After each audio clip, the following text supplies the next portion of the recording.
Hey, I'm Steven, and I make fonts as Arrow Type. And today I'm going to try to make an actually quick video. Usually quick for me is like 45 minutes, but I mean like, I don't know, 15 minutes. Um, I am currently working on Name Sans Mono, or I suppose just name Mono. Uh, and I was trying this weird version of the G, and it works fairly well, but it's a little bit too abstract. So let's see. Figure one, just to give you a little better preview of how this thing is looking. The upright is very kind of straightforward name sans almost, with some monospacing going on.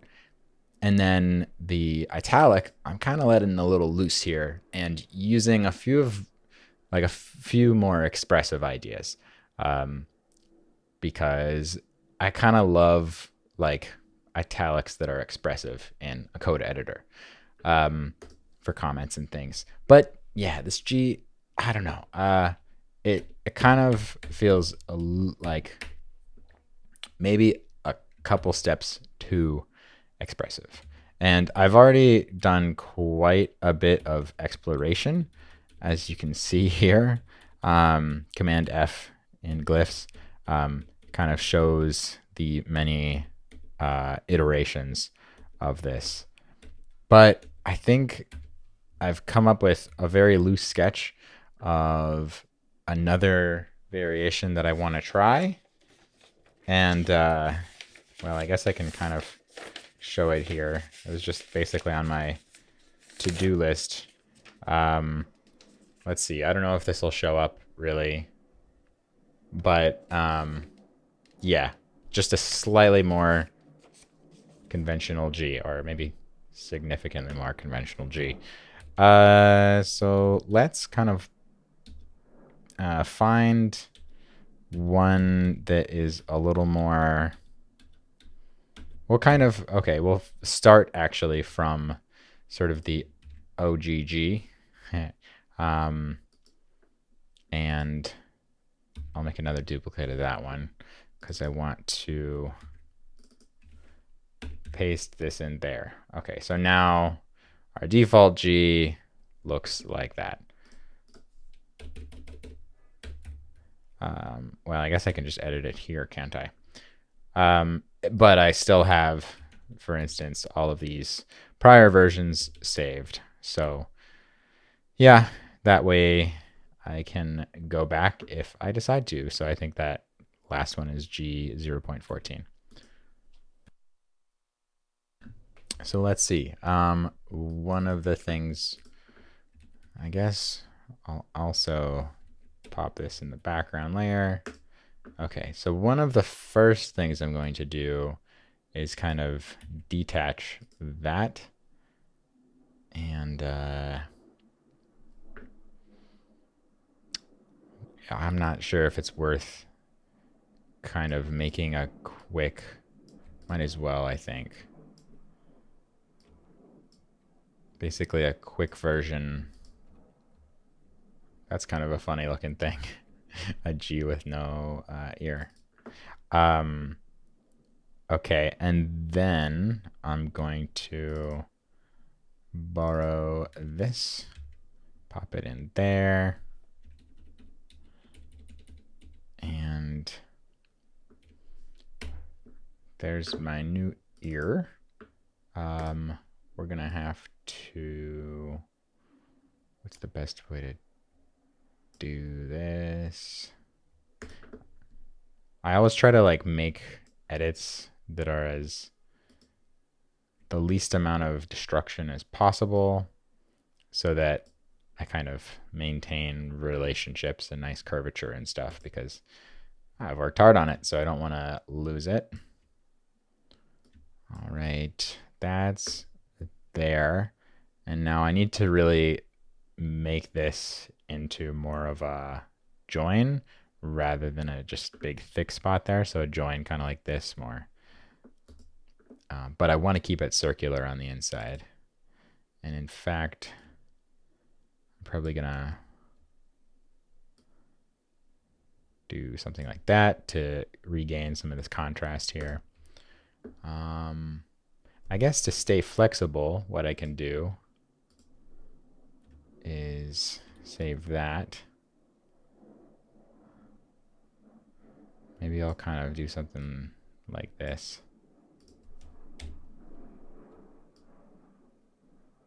Yeah. Looks bad at the moment, but everything does until it looks good. So we'll get there. By the way, I've been working on a new Aerotype website quite a bit lately. That's why I've posted less on YouTube and social media and such.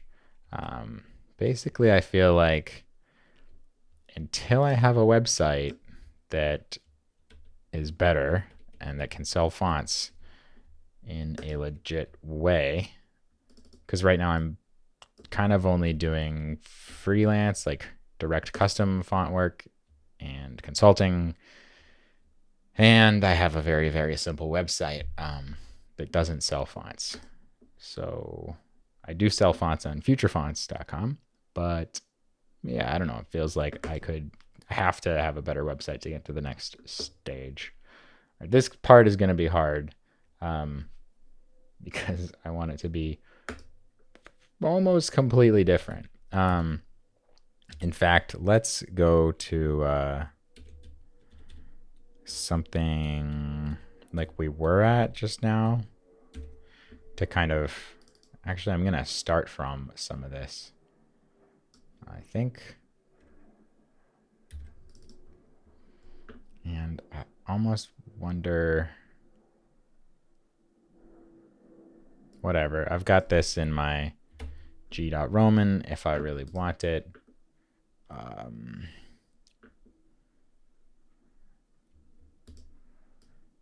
So let's see. Let's rotate you kind of like that. I love holding, oh, that didn't work actually. I love holding Control and Option when moving something because you can see how this off curve scales there and kind of keeps my curve from going too absolutely wonky, even though I'm moving things around in a pretty big way. All right, this gonna move like way over here. It's often a bit hard as you're first putting something together to know how it's all gonna look until you kind of start to get a shape that's closed up. Like, this went away. Let me copy it again. Oh, I missed a thing.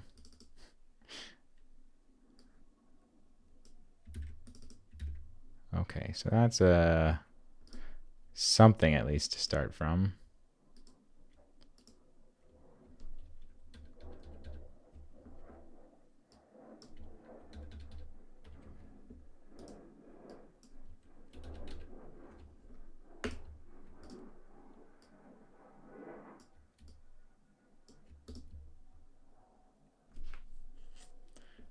Let's see. Another tool that's really useful is just using these bounding boxes to drag it around more like a transform. That's pretty fun. Okay, I'm also going to click that, go here, make this off curve, or make it a curved path rather, curved segment, I suppose. Still looks like bad, but we're about to close it up, at which point I like make it a closed path, at which point it'll be filled in and easier to work on.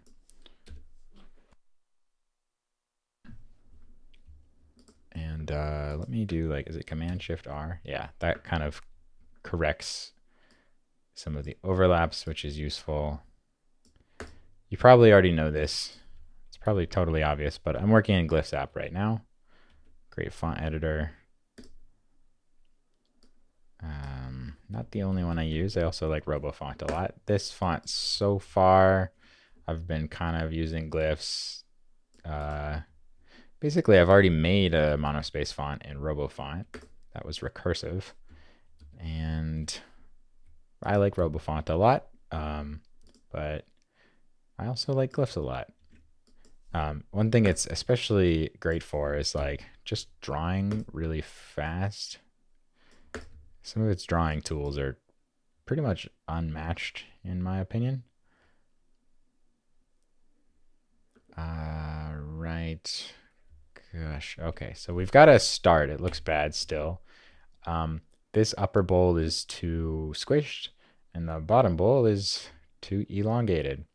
So let's, I'm going to just make a layer. That's another way to save a version to come back to. There's a lot of ways to version fonts. You can also, of course, use Git versioning, but that's more like a backup system a little bit in a way for me, and like a long-term kind of archiving versioning system. It's easier to compare versions of glyphs if you've got them right in the font, and you can like, I don't know, toggle back and forth or put them next to one another or click between them.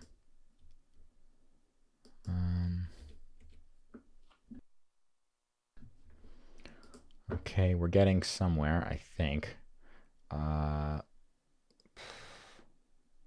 me like try this.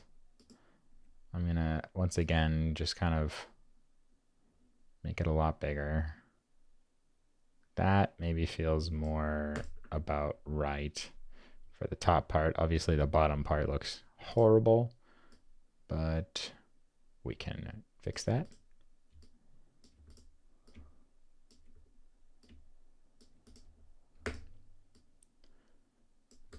This monospace family is something I've kind of been on and off experimenting with for a long time, because name sans has been something I've been experimenting with for a long time. One thing I've wanted to do also for a long time is kind of an italic that has vertical endings to things. If you know Space Mono, it does this. Or like, yeah, Mass Driver has done it really in a cool way, and his Monospace IO Dynamo type has done it really neatly in a few serif fonts even. But basically, like, the vertical cuts are slanted, but the horizontal cuts are slanted, but the vertical cuts are vertical, which kind of gives it sort of a brutalist sort of feel. I don't do this in the main name sans because, especially in display styles where things get really tight, it can kind of lead to uneven looking spacing. So I think it like looks a little bit less polished. Actually, this is starting to look better, even though I wasn't thinking about it as much. Yeah, so anyway, I don't know. I just kind of wanted to explain some of my thought process here. The thought process a little bit for this G, at least this experiment, is kind of like this bowl. I want it to stay circular, sort of like my 6 and 9. 6 and 9 have circular interiors. And then this is almost like, the idea here is almost like a whirlpool, if that makes sense, like how these are coming together. Whereas, for instance, this G.0's, what is it, 14? Yeah, that is, it's a little distorted. It does look better in smaller text. But yeah, that one's more like a quick single line with a little doodad drawn here to close it up, whereas this is more like a whirlpool. Okay, but yeah, basically I'll draw it somewhat nicely here and then use it for a while. Because I'm working on my website, I'm looking at code a lot, kind of every day. And that's a pretty great opportunity to, I mean, I almost always look at code a lot, almost every day, but it's more than usual now because I'm especially focused on a bigger project with more complexity and a lot more code. So that has been fun. Um, yeah, this isn't quite there yet. What does it need?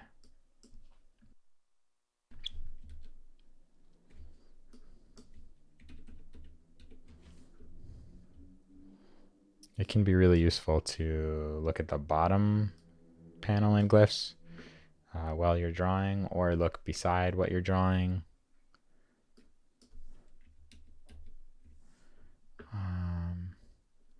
Yeah, to be honest, at this point, I probably mostly need to simply start like export a version of it and then start to use it in code. And that will help me pick up more things to change. I've exported quite a lot of versions of this already. Sort of like with recursive, I tried to adjust the font primarily through using it in context, like in an actual code editor, in actual code, so I could kind of be sensitive to what was working well and what felt like it could be better. And that is well, for one, just a really fun way to work. But also, I think, very sensible for something like a coding font. Because I feel like, at the end of the day, it gives the users something that's been more thoroughly considered for real world code use. Yeah, oops. This piece still feels a little weird. Feels like it needs to come over more, kind of like that. But then I want to keep the contrast good everywhere. I think maybe this has to be a more single line almost. And then maybe I can slice this, something like there. Yeah, I think that is better.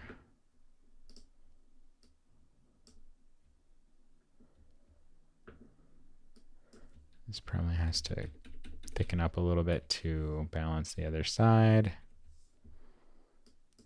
Slash, maybe this has to come up a bit.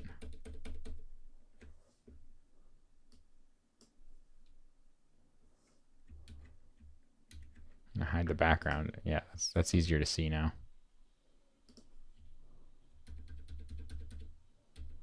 Yeah, I don't know.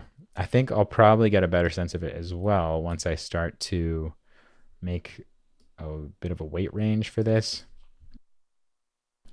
I think I'm going to keep the weight range deliberately a little smaller than it is in the full name sans. That one goes from super light to very bold. Whereas this, potentially just go like regular to bold for the first version. Probably just regular to bold for the first version, plus italics. And then my thoughts are, I'll go a little further, but not all the way. So maybe like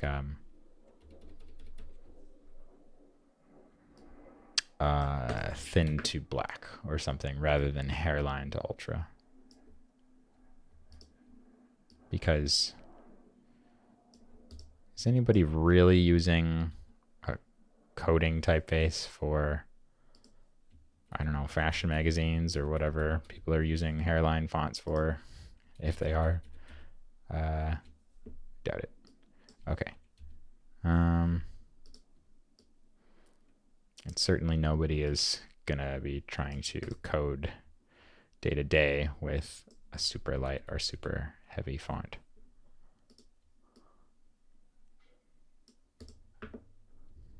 Yeah, it's still a bit ugly, but I think I'm gonna leave it there so that I can work with it to see how it is in practice. And yeah, it'd be a little silly to go way too fussy with it more than I have before I actually like see how it actually feels to read in text. But oops, that did not do what I expected. Oh, I guess I closed the okay. Long figure. I don't know. That doesn't mean anything, but yeah. I think that kind of pairs pretty nicely with the Roman double story. It's clearly different, more expressive. Well, they're both pretty expressive. More italic. But not quite as much of a deviation from as the previous one was. So like let's G.014. So if we like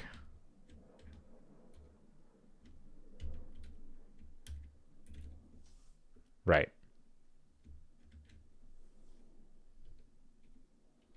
Yeah, you can kind of see. I'd say the new one just feels a bit better. I think the design is a little bit more thought through. So that's kind of cool. I do definitely have concerns with how I'll handle this in the bolder and lighter versions. When you have a sloped angle like that, like in the S, for instance, this spine can be a spot that is potentially a problem if it turns a lot. And then this is also just a relatively complex zone, kind of. So yeah, it might take, for instance, an extra point here or some sort of overlap. But yeah, I'll run with it for a bit and see how it feels. So yeah, if you found that interesting, thanks for watching. Hope you're having a great day. And if you're working on type or working on graphic design, hope it's going great. Cheers.